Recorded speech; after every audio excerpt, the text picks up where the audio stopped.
Thanks very much for coming in. Was it useful for Mr. Netanyahu to come and address Congress like this?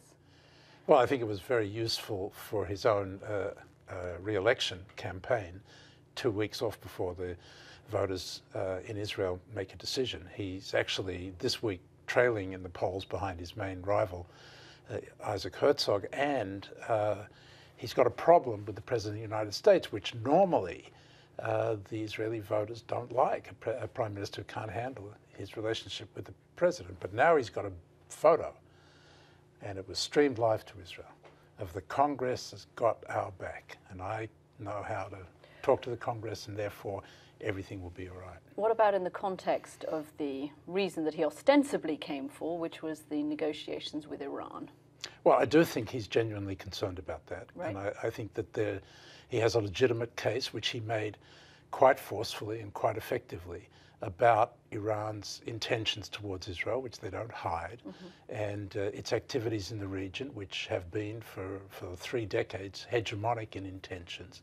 But to weigh in the way he did at this particular junction when the negotiations are so sensitive, was that a useful thing to do? I think it was an affront to the President of the United States. It was designed to undermine the negotiations, to, in effect, torpedo them if he could, using the Congress in that way. He made it very clear that he regarded this as a very bad deal and it should be done away with.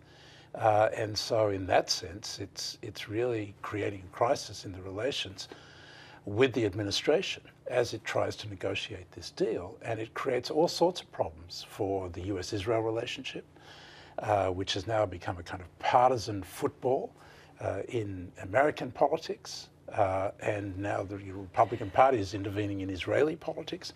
So all across the board, it's highly problematic. And the problem is, as the president we just saw said, there is no deal yet. So he's preempting, prejudging the deal, and he has nothing else as an alternative. And the problem is Iran today, although its program is frozen, is 3 months from having the material for a nuclear bomb.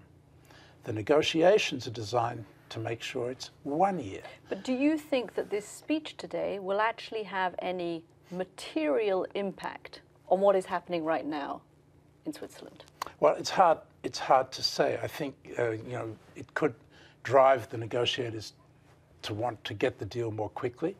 It could give Kerry a talking point with his counterpart Javad Zarif that, look, if we don't make this deal, according to the best offer we're making, it's going to come apart and you'll lose it and the sanctions will remain.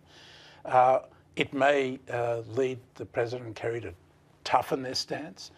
But in any case, the likelihood of there actually being a deal on its merits, given the stance that the President had taken about intrusive inspections and the time the deal would last in which the sanctions would be suspended but not lifted. All of the different factors involved there, it's not at all clear that there was going to be a deal in the first place. So you would have told Prime Minister Netanyahu to stay away? Yes, if he absolutely, this was not the time to come and do this. It was not the way to do it, behind the back of the President of the United States. And there was plenty of time for him to come after the elections and take it out of this political atmosphere in which he has a legitimate case to make. Don't politicize it. Martin Indyk, thanks very much for coming in. Thank you.